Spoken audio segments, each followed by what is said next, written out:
आज का प्रश्न हमारा रीजनिंग से संबंधित है। कभी-कभी यह कॉम्पिटिटिव एग्जाम में पूछा जाता है, खासकर बैंकिंग के एग्जाम में। काफी इजी होता है। इस क्वेश्चन को ही आप 1 से 2 बार अगर पढ़िएगा ना, तो आपको आंसर खुद पता चल जाएगा। लेकिन फिर भी हम लोग बना के देखते हैं कि बनता कैसे है। तो चलिए हम देखते हैं।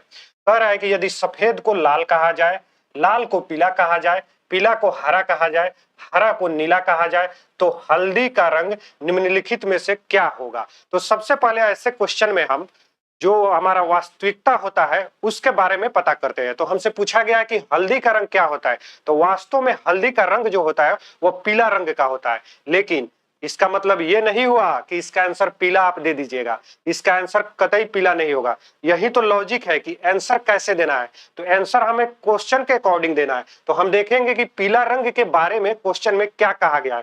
तो हम यहाँ देख पा रहे हैं कि पीला रंग के बारे में बताया गया है कि पीला को हरा कहा जाता है। इस हिसाब से हमारा पीला रंग जो हो गया हरा रंग हो गया क्वेश्चन के हिसाब से। तो ऑप्शन हमारा जो हो गया 4 नंबर सही हो जाएगा। हरा रंग इसका सही आंसर हो जाएगा। इसी पे आधारित एक और क्वेश्चन है हमारा। यहाँ देखिए कहा गया है कि मछली कहाँ रहेगी। यानी हम जानते हैं कि वास्तव में मछली जो होती है वह जल में रहती है। तो यहाँ ऑप्शन में जल भी है, तो जल हमारा आंसर नहीं होगा। अब हम देखेंगे कि जल के बारे में क्वेश्चन में क्या कहा गया है, क्योंकि हमें आंसर जो देना होता है वह क्वेश्चन के अकॉर्डिंग देना होता है। तो यहाँ देखिए जल को हरा कहा गया है। इस हिसाब से इस क्वेश्चन का आंसर जो होगा ऑप्शन नंबर 4 होगा। इसका सही आंसर हरा होगा।